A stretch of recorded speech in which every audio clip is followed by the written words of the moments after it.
The alien ships descended from the sky like dark storm clouds, blocking out the sunlight over New Chicago. They were massive and jagged, their metallic surfaces glinting with an eerie green light. The city below was already in chaos. Buildings crumbled, fires raged, and panicked civilians ran for cover. The invasion had begun. Captain Ryan Carter tightened his grip on his rifle as he crouched behind a pile of rubble. His heart pounded in his chest, but his face remained calm. Years of training had taught him to stay focused, even when everything around him seemed to be falling apart. Beside him, Lieutenant Emma Hayes checked her weapon one last time before looking up at him. Her brown eyes were sharp and determined, though there was a flicker of fear hidden deep within them. "We can't hold this position forever," Emma said, her voice steady despite the explosions going off nearby. "If we don't move soon, we'll be overrun." Ryan nodded. He glanced around at the rest of their squad. There were only 10 of them left now, down from 20 just hours ago. Each face showed signs of exhaustion, dirt streaked across their cheeks, uniforms torn and bloodied. But none of them had given up yet. Not Private Jake Miller, who kept fiddling with the strap of his helmet nervously. Not Corporal Lisa Bennett, who was reloading her gun with trembling hands. And certainly not Sergeant Alex Rivera, whose loud voice could still be heard shouting orders over the din of battle. "All right, listen up," Ryan called out, raising his voice so everyone could hear him. "We need to fall back to the old warehouse district. It's fortified, and we'll have better cover there. Stick together, watch each other's backs, and don't stop moving until we reach it. Understood?" A chorus of "Yes, sir," followed, though some sounded weaker than others. Ryan didn't blame them. This wasn't just another mission. It was survival. The aliens, known as the Vorthak, weren't like anything humanity had ever faced before. Their technology was far superior, their weapons more destructive. Worst of all, they seemed to feed off fear. Every scream, every cry of pain, only seemed to make them stronger. As the squad began moving through the ruined streets, Ryan stayed at the rear, keeping an eye on everyone. Emma took point, her movements quick and precise as she scanned the area for threats. Behind her, Jake and Lisa helped carry a wounded soldier named Ben, whose leg had been badly injured during the last skirmish. Alex brought up the middle, barking. Encouragement to keep morale high. They hadn't gone far when the first wave of Vorthak drones appeared. These small, insect-like machines buzzed through the air, firing bursts of energy that tore into walls and pavement. Shouts erupted as the squad scrambled for cover. Ryan ducked behind a toppled car, returning fire with short, controlled bursts. His bullets ricocheted harmlessly off the drone's armor, but it bought enough time for Emma to shout instructions. "Fall back, to the alleyway," she yelled, pointing toward a narrow gap between two buildings. One by one, the squad dashed into the alley, dodging blasts of plasma as they went. Ryan stayed behind just long enough to throw a grenade, creating a temporary distraction. Then he sprinted after the others, sliding into the shadows just as another explosion rocked the street behind him. For a moment, they paused to catch their breath. Ben groaned softly, clutching his injured leg. Lisa knelt beside him, trying to bandage the wound as best she could. Jake leaned against the wall, his helmet tilted forward to hide his face. Ryan noticed the young private's hands shaking slightly and felt a pang of sympathy. This was Jake's first real combat experience, and it was clear he was struggling to keep it together. "You're doing fine, kid," Ryan said, patting Jake on the shoulder. "Just focus on what's next." Jake nodded weakly but didn't say anything. Ryan turned his attention back to Emma, who was studying a map on her wrist-mounted device. "How far to the warehouse?" he asked. "About 3 blocks, she replied. "But we'll need to cross open ground to get there, if those drones are still out there." She trailed off, leaving the thought unfinished. Everyone knew what she meant. Crossing open ground meant exposing themselves to enemy fire. It would be dangerous, maybe even suicidal, but staying put wasn't an option either. "We'll make it," Ryan said firmly. "We've made it this far, we're not giving up now." Emma gave him a small smile, though her expression remained tense. She trusted Ryan. He was a good leader. someone who inspired confidence even in the worst situations.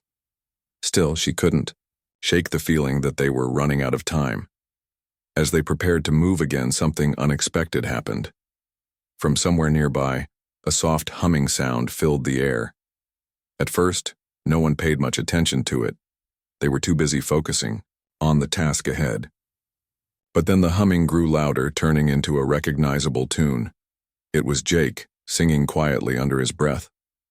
"What are you doing?" Alex snapped, turning toward the young private. "This isn't the time for—" "Shut up and listen," Ryan interrupted, holding up a hand. The rest of the squad fell silent, listening intently. Slowly, almost unconsciously, other voices joined in. First Lisa, then Ben, then Emma herself. Before long, the entire group was singing softly, their voices blending together in a haunting melody. It was an old song, one many of them had learned as children. Its words spoke of hope and resilience, of standing strong in the face of adversity. As they sang, something remarkable happened. The tension in their bodies eased, if only slightly. The fear that had been gnawing at them since the invasion began seemed to fade away, replaced by a sense of unity and purpose. Even Ryan found himself singing along, his deep voice adding weight to the chorus. For the first time in days, he felt a glimmer of hope. Maybe, just maybe, they could survive this after all. Unbeknownst to them, high above the city, the Vorthak commanders watched the scene unfold with growing unease. Fear was supposed to be their greatest weapon, the thing that broke their enemies and made them easy to conquer. But these humans, they weren't behaving the way they should. Instead of cowering in terror, they stood together, united by something the Vorthak couldn't understand, and that scared them more than anything else. End of part 1. The sound of singing drifted through the air, soft at first but growing louder with each passing second. The human soldiers moved cautiously down the narrow alleyway, their voices carrying a strange kind of strength that seemed to push back against the chaos around them. The Vorthak drone still buzzed overhead, searching for targets, but something about the music made the machines hesitate. Their glowing green eyes flickered as if confused, their movements less precise than before. Captain Ryan Carter glanced over his shoulder at his squad. They were still singing, their voices rising and falling in harmony. Even Ben, who was injured and leaning heavily on Lisa for support, managed to hum along weakly. Ryan felt a surge of pride mixed with disbelief. He had seen fear turn men into cowards, panic shatter entire units, but this was different. The singing wasn't just a distraction, it was a lifeline, pulling them out of despair and reminding them why they fought. "Keep it up," Ryan murmured to no one in particular. "Whatever you're doing, don't stop." Lieutenant Emma Hayes nodded silently, her lips moving as she joined in. She didn't fully understand what was happening either, but she could feel its effect. Her heart, which had been racing since the battle began, slowed slightly. The weight of exhaustion pressing down on her shoulders seemed lighter somehow. It was as though the song gave her strength, or maybe it simply reminded her that she wasn't alone. Ahead of them, the alley opened into a wide street littered with debris. This was the open ground Emma had warned about earlier, the most dangerous part of their journey. Crossing it meant exposing themselves completely to any enemy forces waiting nearby, but there was no other way forward. The warehouse district, where they planned to regroup, was just beyond this stretch of road.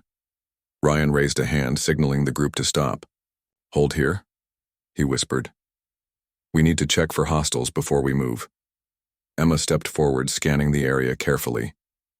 She spotted a few abandoned vehicles scattered across the street, their windows shattered and tires flat. Beyond them, the skeletal remains of buildings loomed like broken teeth against the smoky sky. For now, the street appeared empty, but appearances could be deceiving. The Vorthak were masters of ambushes, striking when their prey least expected it. "We'll go in pairs," Ryan decided after a moment. "Emma and I will take point, Alex cover our backs, everyone else stays close." The squad nodded in agreement, their resolve hardened by the continued rhythm of their singing. One by one, they emerged from the shadows of the alley, stepping cautiously onto the open street. The silence was almost unbearable, broken only by the crunch of rubble beneath their boots and the faint hum of their voices. As they reached the halfway point, disaster struck.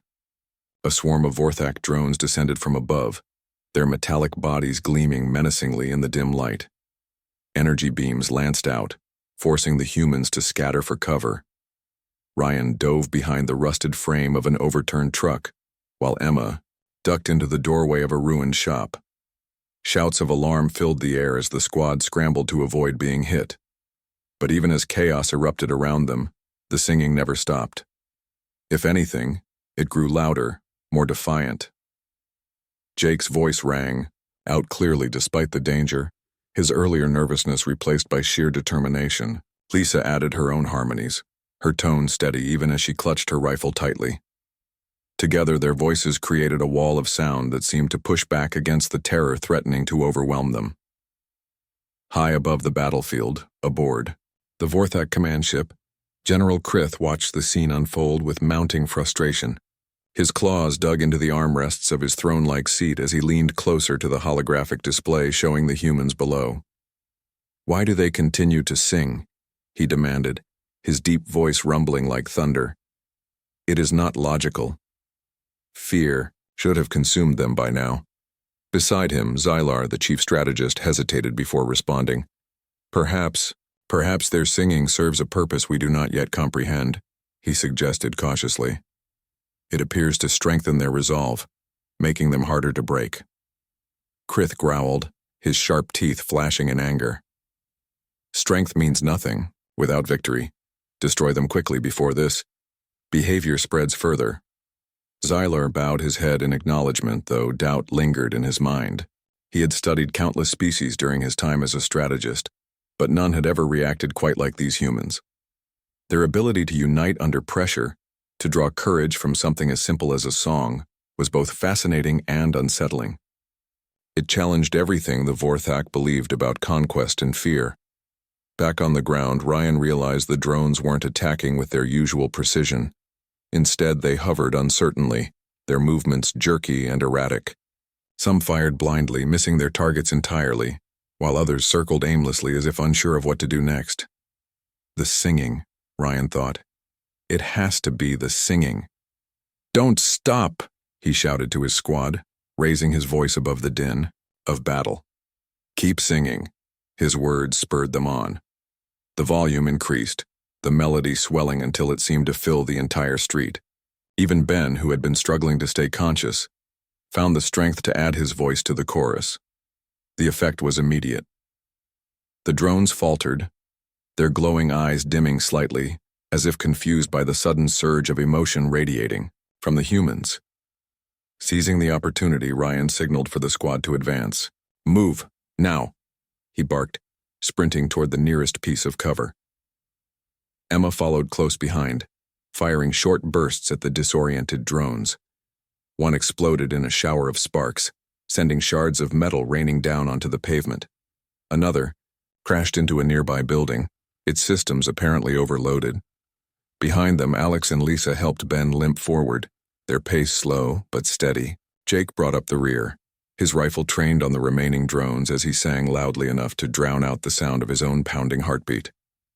For a brief moment, he forgot about the pain in his legs, the smoke stinging his eyes, the constant threat of death hanging over his head. All that mattered was keeping the song alive. By the time they reached the relative safety of the warehouse district, the drones had retreated entirely. Whether it was due to damage or confusion, Ryan didn't know, and frankly, he didn't care. What mattered was that they had survived another day. As the squad collapsed inside the fortified building, catching their breath and tending to their wounds, Ryan allowed himself a rare smile. They had faced overwhelming odds and come out on top not because of superior weapons or tactics, but because of something far more powerful: unity. Emma sat beside him, her face streaked with dirt and sweat. "Do you think they'll come back?" she asked quietly. "They always come back," Ryan replied, his tone grim but resolute. "But so will we. As long as we keep fighting and keep singing, They'll never win. Outside, the distant hum of alien engines faded into silence. For now, the humans had won a small victory. And somewhere deep within the hearts of every soldier, a spark of hope burned brighter than ever before.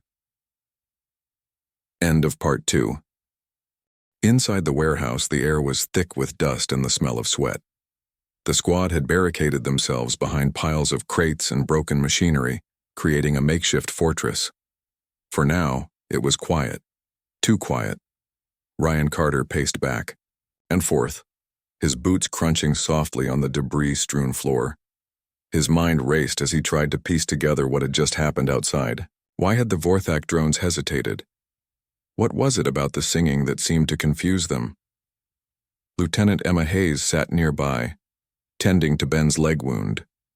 She worked carefully, wrapping a clean bandage around the injury while trying to ignore the grimace of pain on his face. "You're going to be okay," she told him, though her voice lacked conviction. They all knew how bad things could get if they didn't figure out their next move soon. Private Jake Miller leaned against a wall, staring at the floor. His earlier bravery during the battle had faded, replaced by the weight of reality pressing down on him. He wasn't sure how much longer he could keep going like this. Lisa Bennett noticed his expression and nudged him gently. "Hey," she said, forcing a smile. "We made it this far, didn't we? That's something." Jake nodded, weakly but didn't respond. Across the room, Sergeant Alex Rivera was busy checking their remaining supplies. Ammunition was running low and medical kits were almost empty. "We can't stay here forever," he muttered, shaking his head. "If those things come back, and they will, we're not going to last long." Ryan stopped pacing and turned to face the group. "Then we need a plan," he said firmly. "Something that gives us an edge." Emma looked up from her work. "The singing," she said after a moment. "It did something out there. I don't know why or how, but the Vorthak reacted to it. Maybe we can use that." Ryan frowned, considering her words. It sounded crazy, even to him. But then again, nothing about this invasion made sense. If their voices could disrupt the enemy, even for a little while, it was worth exploring. "All right," he said finally. "Let's think about this. How do we turn our singing into a weapon?" The question hung in the air, heavy and uncertain. No one spoke for a moment, each person lost in thought. Then Lisa raised her hand timidly. What if we make it louder? Like, really loud, so everyone can hear it?" Alex snorted. "And how exactly are we supposed to do that? Shout until our lungs give out?" "No," Emma interjected, her eyes lighting up with an idea. "We can use the city itself. There are still working speakers. In some of the buildings around here, old PA systems, emergency alarms, stuff like that. If we rig them up, we might be able to amplify the sound." Ryan's frown deepened as he considered the suggestion. It was risky. They'd have to leave the relative safety of the warehouse to scavenge parts, but it might just work. "Okay," he said slowly. "Here's what we'll do. Emma and I will go scout for equipment. Alex, you stay here and hold the fort. Keep everyone safe." "What about me?" Jake asked suddenly, surprising himself with the question. He hadn't meant to speak, but the idea of sitting idly by while others risked their lives felt wrong. Ryan studied him for a moment before nodding. "You're coming with us. You've got good instincts, kid. We'll need them." Outside, the streets were eerily silent. The destruction left behind by the Vorthak attack was everywhere. Burnt-out cars, shattered windows, and piles of rubble. Ryan led the way, his rifle at the ready as he scanned the area for threats.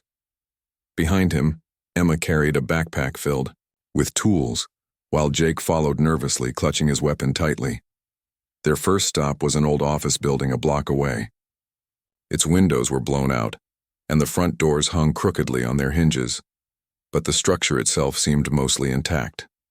Inside, the air smelled stale and damp. Papers littered the floor, torn loose from desks and filing cabinets during the chaos. Ryan motioned for silence as they moved deeper into the building, listening for any signs of movement. In the lobby, They found what they were looking for: a set of wall-mounted speakers connected to a control panel. Emma knelt beside it, examining the wiring closely. "This should work," she said after a moment. "But we'll need more power. These things are barely functional." "There's a generator in the basement," Jake offered, pointing toward a door marked utility room. He had spotted it on their way in. Ryan nodded. "Good catch. Let's check it out." The basement was dark and cold, lit only by the beams of their flashlights. The generator sat in the corner, covered in dust and cobwebs. Emma inspected it carefully, her hands moving quickly as she worked. After several tense minutes, the machine sputtered to life, emitting a low hum that echoed through the empty space. "Got it," she said triumphantly, standing up. "Now let's see if these speakers can handle it." Back upstairs, they tested the system by playing a recording stored on the control panel, a generic evacuation message that crackled faintly as it played. The sound was weak, but clear enough to be heard throughout the building. Ryan grinned. "Not bad. Now we just need to find more places like this." Over the next hour, they repeated the process in 3 other locations, setting up makeshift amplifiers in abandoned stores, parking garages, and even a school auditorium. Each time they worked quickly, knowing the longer they stayed exposed, the greater the risk of being discovered. By the time they returned to the warehouse, the sun had begun to set, casting long shadows across the ruined city. Meanwhile, high above Earth, the Vorthak command ship buzzed with activity. General Krith paced angrily across the bridge, his tail lashing behind him. "Explain this to me again," he growled, turning to Xylar. "Why are my soldiers hesitating? Why do they retreat when victory is within reach?" Xylar swallowed hard, choosing his words carefully. "The human singing appears to disrupt their focus. It creates discordance. Our warriors rely on fear to dominate their opponents, but the music interferes with that dynamic. It confuses them, makes them doubt their own strength." Krith's eyes narrowed dangerously. "Then eliminate the source of the disruption, burn every human who dares to sing, silence them permanently." Xylar bowed deeply, though unease gnawed at him. He had seen firsthand how resilient the humans were. Destroying them wouldn't be as easy as Krith believed. Still, he dared not argue. Instead, he issued new orders to the fleet below, preparing for another assault. Back at the warehouse, Ryan gathered the squad to share their progress. "We've rigged up a network of speakers," he explained. "When the Vorthak come back, and they will, we hit them with everything we've got. Voices, weapons, whatever it takes." Emma added, "But we'll need help, more people to join. Civilians, other soldiers, anyone who can sing." Alex frowned. "How are we supposed to organize that? Half the city's either hiding or dead." "We start small," Ryan replied. "Spread the word. Tell anyone you find. This isn't just about us anymore. It's about showing the Vorthak that we won't back down." As the squad prepared for what lay ahead, a sense of determination settled over them. They were outnumbered, outgunned and exhausted, but they weren't defeated, not yet. And as long as they kept singing, they never would be. End of Part 3. The night was cold and restless. Outside the warehouse, the city lay silent, its streets empty except for the occasional gust of wind that sent scraps of paper fluttering through the air. Inside, the squad worked tirelessly to prepare for what they knew would be their hardest fight yet. Captain Ryan Carter stood near a large map spread out on a makeshift table, his fingers tracing the routes they had scouted earlier. Lieutenant Emma Hayes sat beside him, jotting down notes and marking key locations where the rigged speakers were placed. "We've got 6 points covered so far," Emma said, tapping the map with her pen. "If we can get more people to join, civilians, other soldiers, we might be able to stretch this across half the district." Ryan nodded, though his expression remained grim. "It's not just about numbers," he said.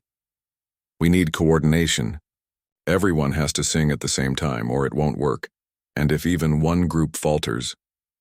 He didn't finish the sentence. They all knew what failure meant. The Vorthak wouldn't hesitate to crush them completely if they sensed weakness. "Private, Jake Miller sat nearby, staring at the floor.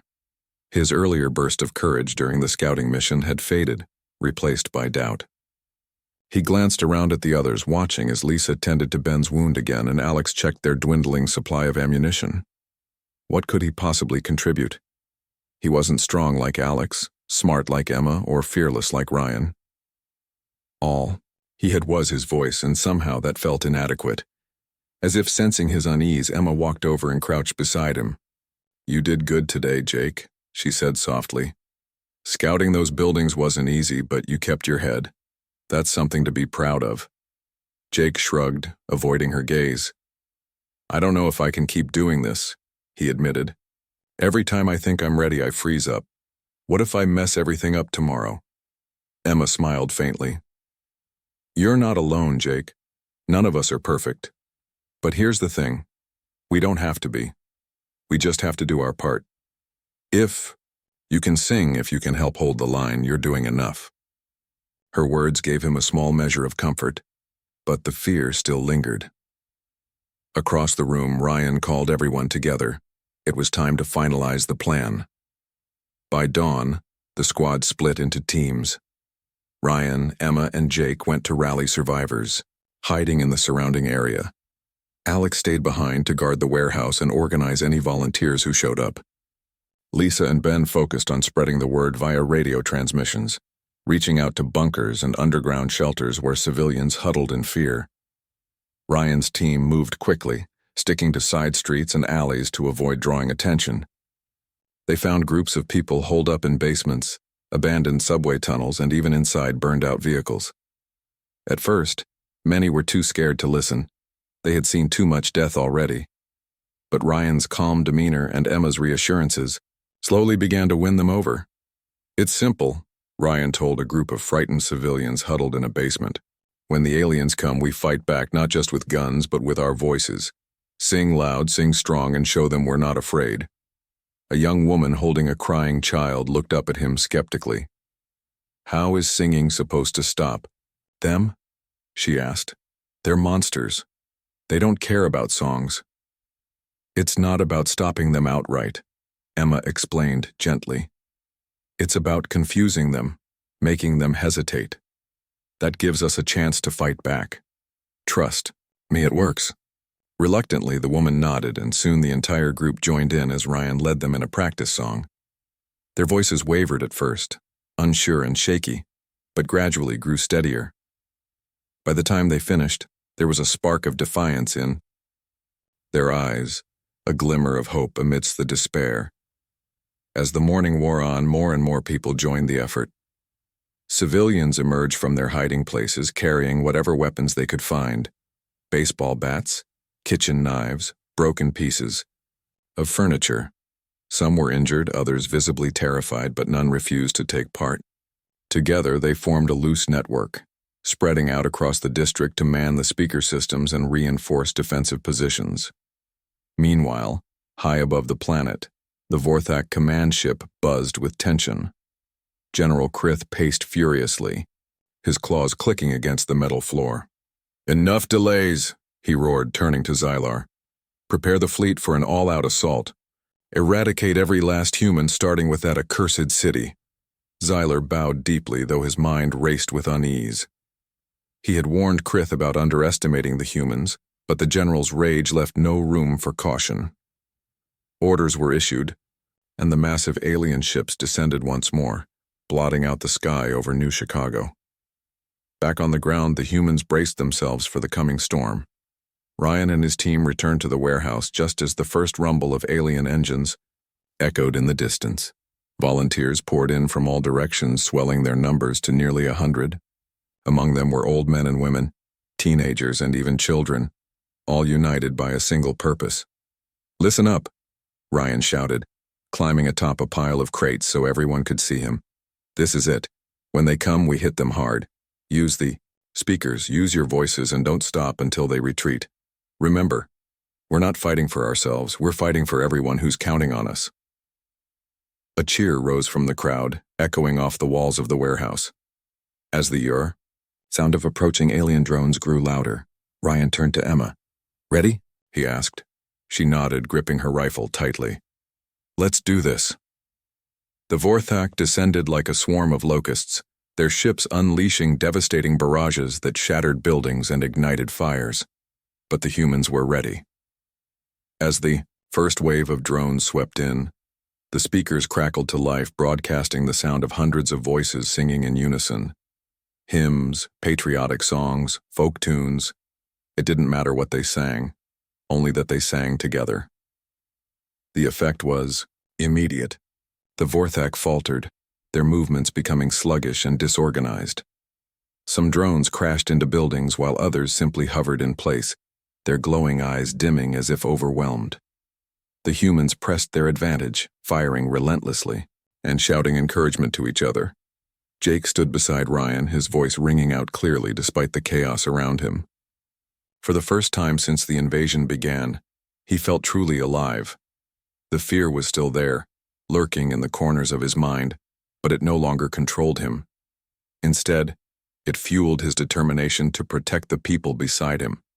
Emma darted between cover points, laying down suppressing fire while keeping an eye on the advancing enemy. Her heart pounded with adrenaline, but she never stopped singing.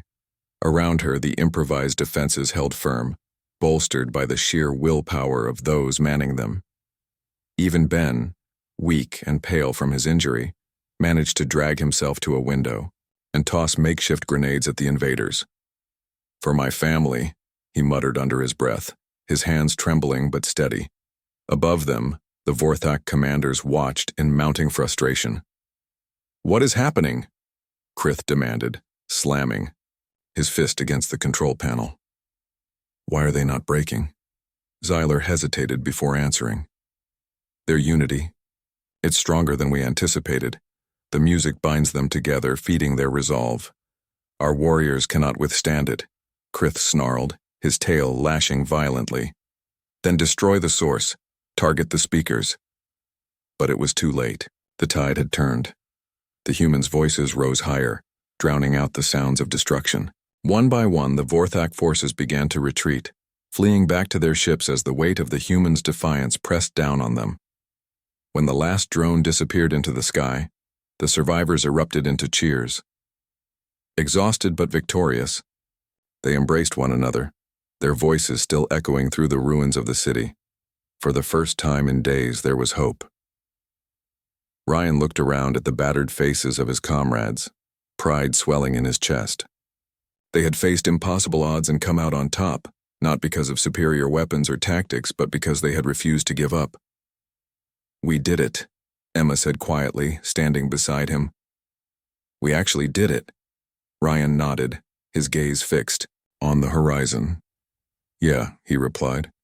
"But this isn't over. Not yet." End of Part 4. The aftermath of the battle was both a moment of triumph and a stark reminder of the cost. The streets of New Chicago were littered with debris, scorched metal, and the remnants of alien drones. Smoke curled into the air from smoldering wreckage, mixing with the faint scent of burnt circuits and ash. Despite the destruction, there was an undeniable sense of victory among the survivors. They had stood their ground, fought back against overwhelming odds, and survived. Captain Ryan Carter surveyed the scene from the rooftop of the warehouse. His arms rested on the edge of the crumbling ledge as he looked out over the city. The sun was beginning to rise, casting long shadows across the ruins. It was a small mercy, a brief moment of calm before whatever came next. He knew better than to think the Vorthak would stay away for long. This wasn't just a war, it was survival. And survival meant being ready for anything. Behind him, Lieutenant Emma Hayes climbed the last few steps onto the roof. She carried a clipboard filled with hastily scribbled notes and maps. Her face was streaked with dirt, her uniform torn in places, but her eyes still burned with determination. "We've got a problem," she said without preamble. Ryan turned to face her. "What now?" "The speakers," Emma explained, pointing toward the map on her clipboard. "Some of them are damaged. A few got hit during the fight, and others are losing power. If we want to use them again, if we need to, we have to fix them fast." Ryan sighed. running a hand through his hair. Of course, nothing could ever be easy. "How bad is it?" he asked. "Bad enough?" Emma replied. "We'll need teams to go out and repair them. But that means splitting up, and risking another attack while we're exposed." Ryan nodded slowly, considering their options. Splitting up was dangerous, especially with so many civilians depending on them. But staying put wasn't much safer. If the Vorthak returned before they fixed the speakers, they'd lose one of their biggest advantages. "All right," Ryan said finally. "We'll divide into 2 groups. One stays here to defend the warehouse and keep organizing volunteers. The other goes out to repair the speakers. I'll lead the repair team. You stay here and hold down the fort." Emma opened her mouth to argue but stopped herself. She trusted Ryan's judgment even if she didn't like it. "Be careful," she said simply. Ryan gave her a small smile. "You too." The repair team consisted of Ryan, Private Jake Miller, Lisa Bennett, and 3 civilian volunteers. They moved quickly, sticking to narrow alleys and avoiding open spaces whenever possible. Each person carried tools, spare parts, and weapons slung over their shoulders. The weight was heavy, but no one complained. They all understood how important this mission was. Their first stop was an old parking garage where one of the larger speaker systems had been set up. The building was eerily quiet, its concrete walls echoing every footstep. Ryan signaled for the group to spread out, checking for signs of danger. Jake stayed close to him, his rifle raised as he scanned the shadows nervously. Inside the control room, Lisa got to work immediately, examining the wiring and testing connections. "This isn't too bad," she said after a moment. "Just some loose cables. Give me 10 minutes. Ryan nodded, keeping watch near the doorway. Outside, the city felt unnaturally still. There were no sounds of movement, no distant explosions or hum of alien engines. It was almost peaceful, which only made Ryan more uneasy. Something about the silence felt wrong. As Lisa worked, Jake wandered to a nearby window, peering out at the street below. He froze when he saw something moving, a glint of green light reflecting off metal. "Captain," he whispered urgently. Ryan hurried over, crouching beside him. Down in the street, a group of Vorthak scouts was advancing cautiously, their sleek forms blending with the shadows. They hadn't spotted the humans yet, but it was only a matter of time. "We need to move," Ryan said quietly, turning to Lisa. "How much longer?" 5 minutes, she replied, her hands moving faster over the wires. "That's 5 minutes too long," Ryan muttered. He glanced around the room, searching for a way out. The main entrance was too risky. They'd be seen instantly. That left the fire escape at the back of the building. "Jake, help Lisa pack up," Ryan ordered. "Everyone else, follow me." They moved silently, gathering their gear and heading toward the fire escape. As they descended, Ryan kept one eye on the street below. The Vorthak scouts were getting closer, their glowing eyes scanning the area methodically. Any second now, they'd find the trail leading to the parking garage. When they reached the ground, Ryan motioned for the group to split up. "Go in pairs," he instructed. "Head for the next location. We'll meet you there." The volunteers nodded and slipped away, disappearing into the maze of alleyways. Ryan stayed behind with Jake and Lisa, waiting until the coast was clear, before making their own move. Just as they stepped into the open, a sharp burst of energy shot past them, striking the wall inches from Ryan's head. "Contact!" Ryan shouted, diving for cover behind a pile of rubble. Jake and Lisa followed suit, returning fire as best they could. The Vorthak scouts closed in rapidly, their movements fluid and precise. Ryan cursed under his breath. They were outnumbered and outgunned. But then he remembered something that might give them a fighting chance. "Sing," he yelled over the chaos. "Start singing." At first, Jake hesitated, unsure if it would make any difference. But then Lisa began, softly, her voice trembling but steady. Jake joined in moments later, followed by Ryan. Their voices rose above the din of battle, filling the air with a defiant melody. The effect was immediate. The Vorthak slowed, their confident strides faltering. Some stopped entirely, tilting their heads as if confused by the sound. Others fired blindly, missing their targets completely. It wasn't enough to drive them off entirely, but it bought the humans precious seconds. "Fall back," Ryan ordered, grabbing Lisa's arm and pulling her to her feet. Jake covered their retreat, firing short bursts to keep the aliens at bay. Together, they sprinted down the alley, their voices still ringing out behind them. By the time they reached the next speaker location, the rest of the repair team was already there, working frantically to restore the system. One of the civilian volunteers waved them over. "We're almost done," he called out. Ryan nodded, catching his breath. "Good, keep moving. We don't have much time." Back at the warehouse, Emma paced anxiously, clutching her rifle tightly. She hated not knowing what was happening outside. Every minute felt like an eternity. Around her, the volunteers were busy reinforcing the barricades and preparing for another attack. Children sat huddled together, their faces pale but resolute. Older men and women shared stories to keep spirits high, reminding everyone that they weren't alone. Suddenly, a shout rang out from the lookout post on the roof. "Incoming!" Emma's heart sank. She grabbed her radio and tried to contact Ryan, but static was all that answered her call. "Stay sharp," she yelled to the others. "Here they come." Above them, the sky darkened as the Vorthak fleet descended once more. This time, there were no delays, no hesitation. The aliens had regrouped, determined to finish what they started. But the humans were ready. As the first wave of drones swept in, the repaired speakers crackled to life, broadcasting the sound of hundreds of voices singing in unison. Hymns, anthems, folk songs. It didn't matter. What mattered was the unity, the defiance, the sheer willpower radiating from every note. The Vorthak hesitated, their formations breaking apart. Some retreated entirely, overwhelmed by the emotional impact of the music. Others pressed forward, but their attacks lacked precision. The humans seized the opportunity, fighting back with everything they had. In the chaos, Emma found herself singing along, her voice blending with the chorus.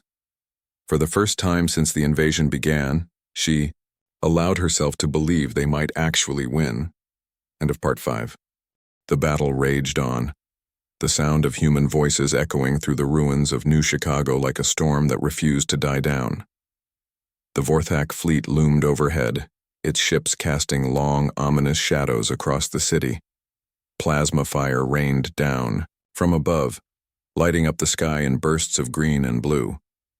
But amid the chaos, something remarkable was happening. The humans weren't just fighting back, they were winning. Captain Ryan Carter and his repair team had managed to restore most of the speaker systems, amplifying the singing to an almost deafening level. From every corner of the district, melodies rose into the air, blending together in a symphony of defiance.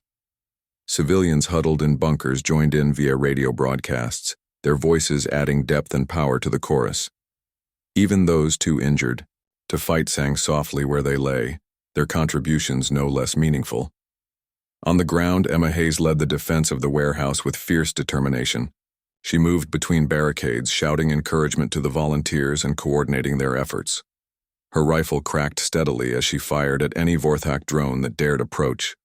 Around her, men, women, and even children worked together, passing ammunition, tending to the wounded, and keeping the enemy at bay. The unity was palpable, a force stronger than fear itself.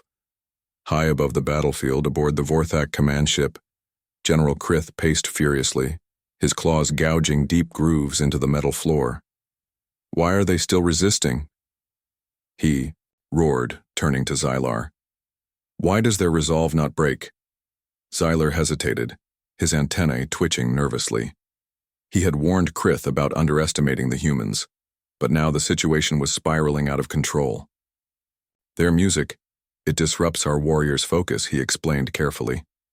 "It creates discordance within their minds, making them question their purpose. They cannot function properly under such conditions."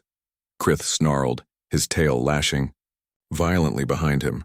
"Then destroy the source, target the speakers, silence them permanently." Xylar bowed deeply, though doubt gnawed at him. Destroying the speakers wouldn't be easy, not when the humans seemed willing to sacrifice everything to protect them. Still, He issued the order, directing the fleet to concentrate its firepower on the locations where the amplified singing originated. Back on the ground, Ryan's team completed repairs on the final speaker system. Exhausted but triumphant, they regrouped near the warehouse where the fighting was fiercest. As they approached, Ryan could hear the distant hum of alien engines growing louder, followed by the sharp crackle of energy weapons. He quickened his pace, urging his team to hurry. Inside the warehouse, Emma spotted them arriving and waved them over. "About time," she shouted over the din of battle.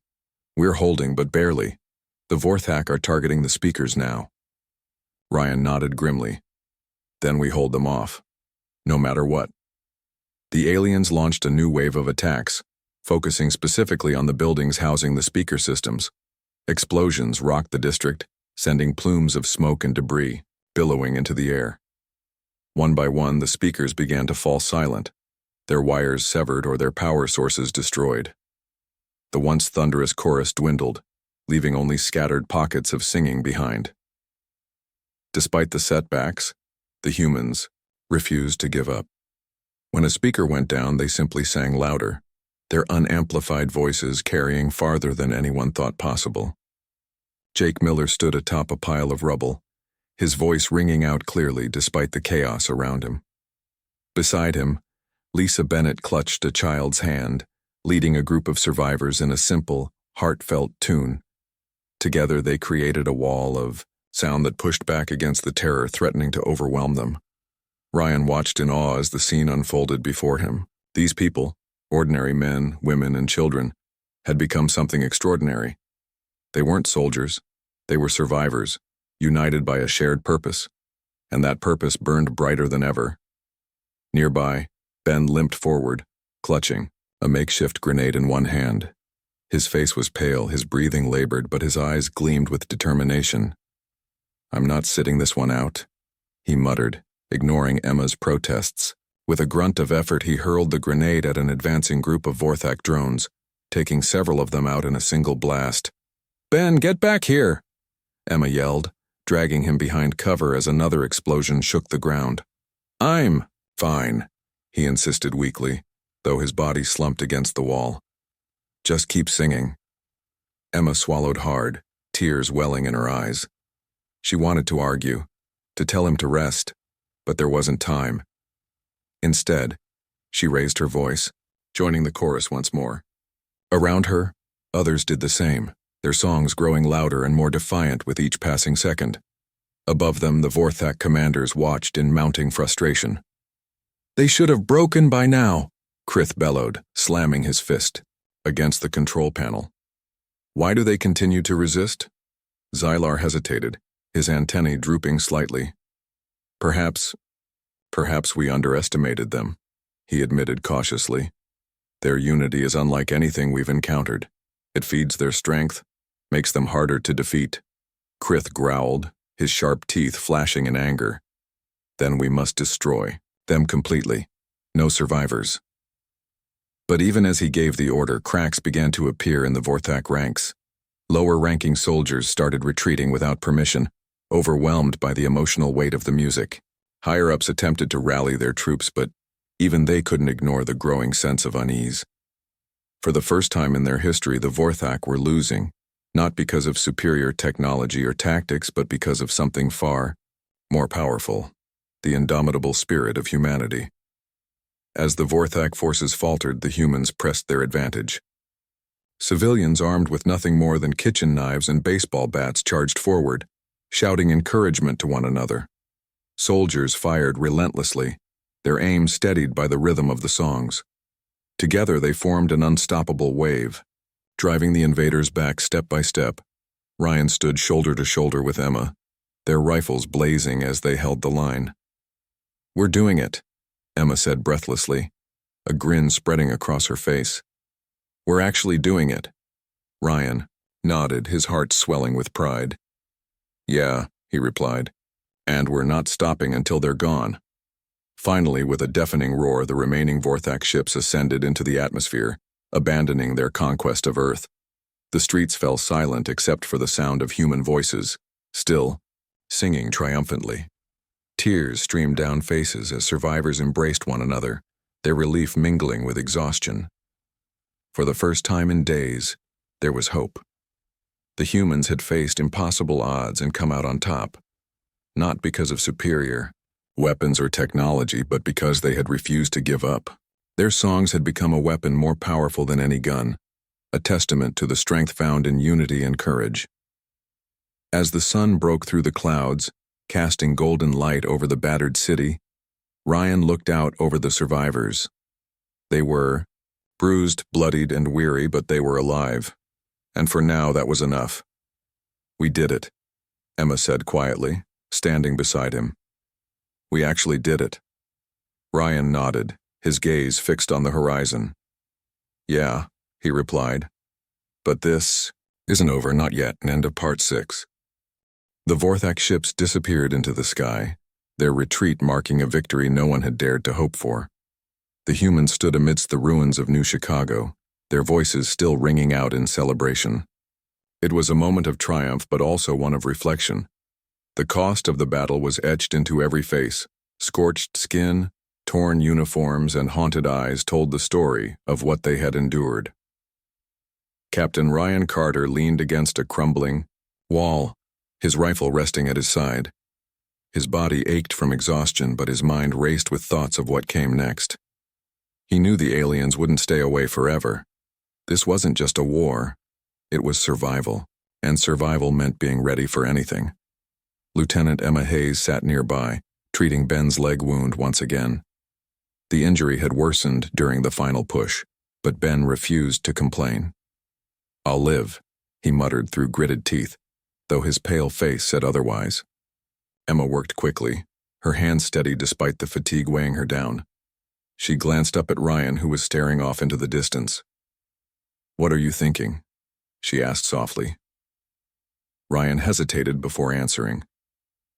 "I'm thinking about how we won today, not because of weapons or tactics, but because of something stronger, something they didn't expect." Emma nodded, understanding exactly what he meant.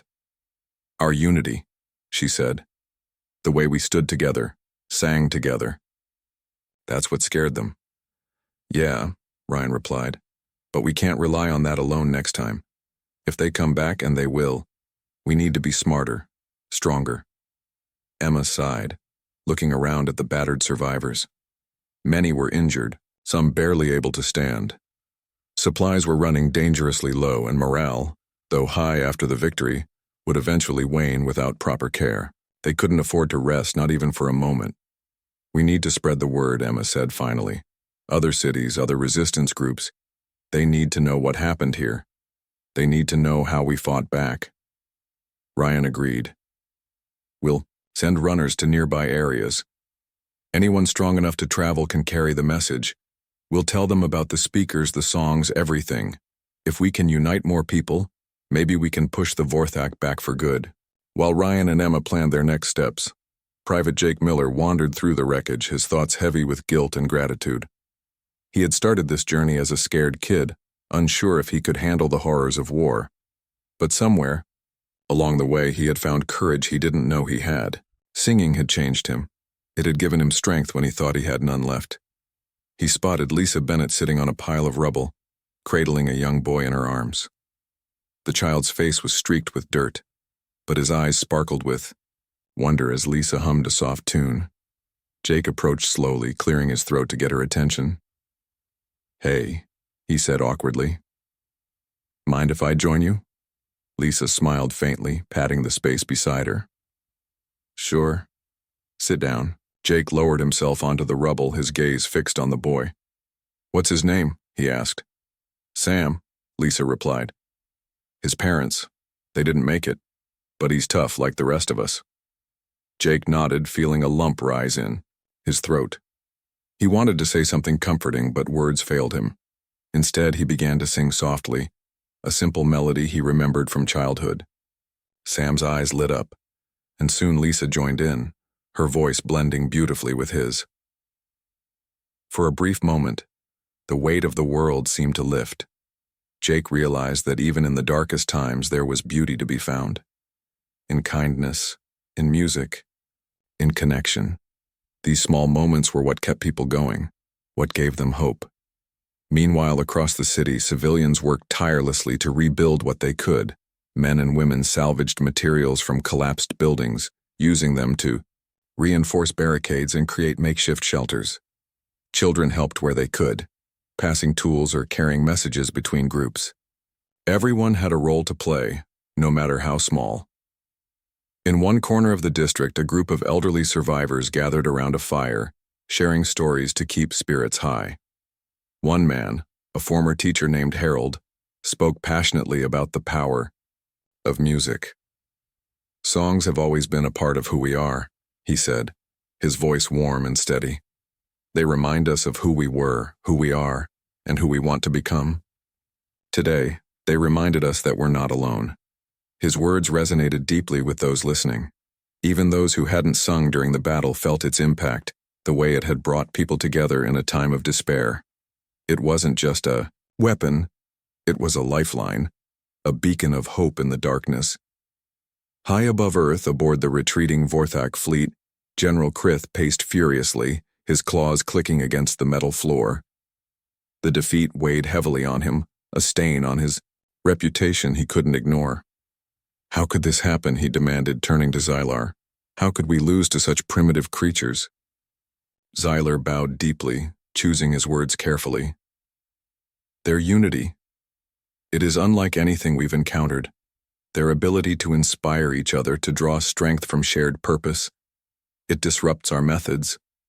Fear is our greatest weapon, but they have found a way to counter it." Krith snarled, his sharp teeth flashing in anger. "Then we must adapt.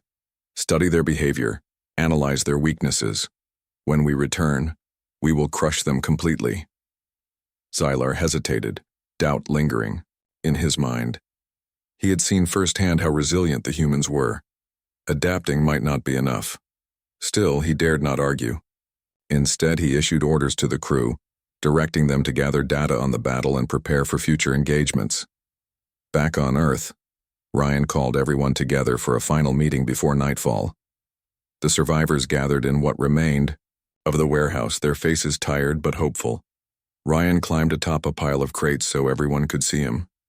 "Today we proved something important," he began, his voice steady and clear. "We proved that we're stronger together.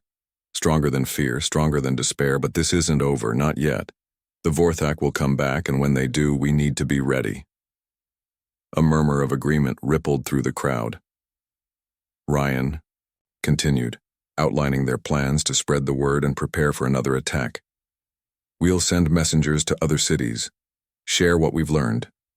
We'll fortify our positions, gather supplies, and train anyone willing to fight. And, most importantly, we'll keep singing." Cheers erupted from the group, echoing off the walls of the warehouse. For the first time in days, there was a sense of purpose, a belief that they could win no matter how hard the road ahead might be.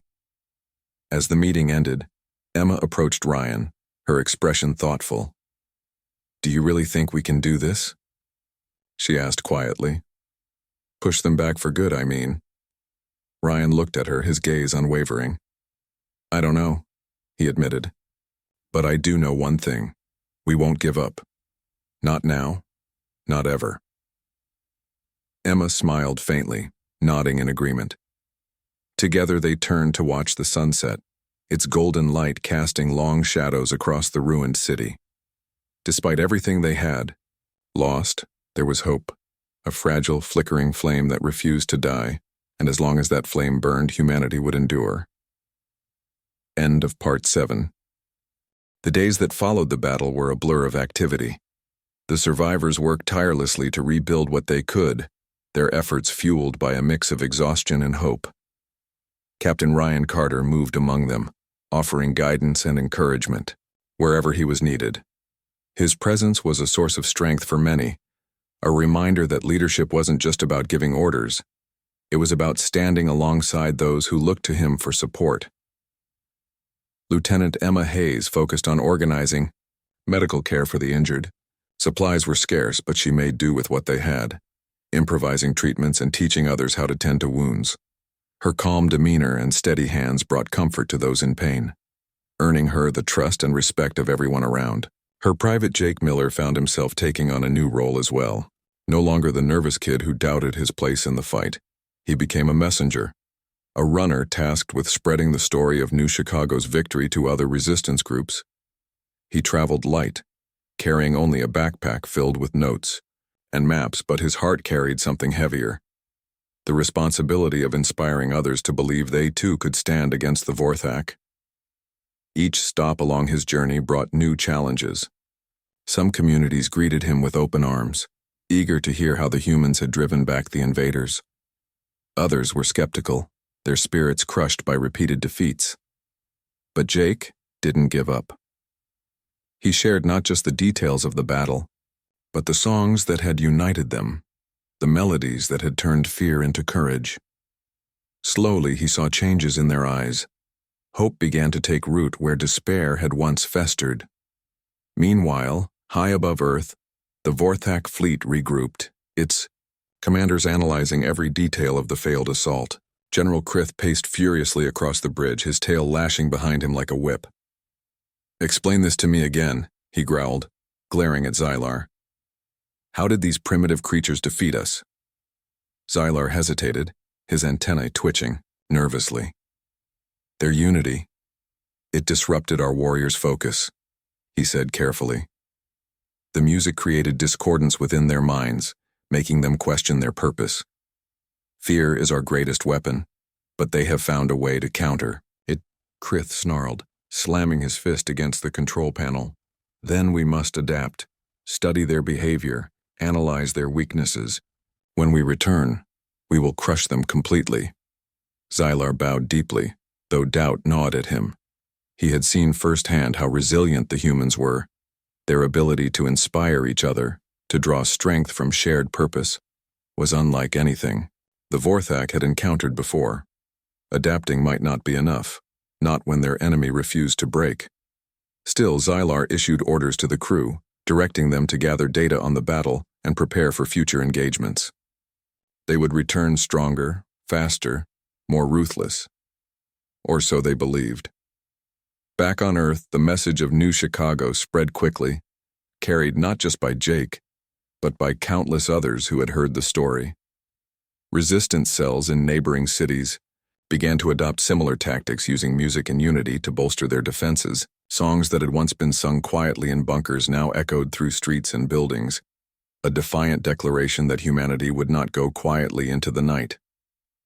In one such city, a group of civilians rigged an old theater's sound system to broadcast their voices across the district. In another, children led impromptu choirs, their innocent voices rising above the ruins like a beacon of hope. Everywhere, people sang, not because they thought it would guarantee victory, but because it reminded them of who they were. It reminded them that even in the face of overwhelming odds, they were human. Ryan and Emma stayed in New Chicago, overseeing preparations for the inevitable next attack. They knew the Vorthak wouldn't stay away forever, and when they returned, they would come with greater force. But instead of fear, there was resolve. The survivors trained harder, fortified their positions, and stockpiled whatever supplies they could scavenge. And always, always they sang. One evening, as the sun dipped, below the horizon, Ryan climbed to the roof of the warehouse to survey the city. The scars of battle were still visible, burnt-out buildings, shattered streets, but there was life amidst the destruction. Fires burned brightly in makeshift shelters, and the sound of singing drifted through the air, soft but unwavering. Emma joined him, sitting beside him on the ledge. "Do you think we'll win?" she asked after a long silence.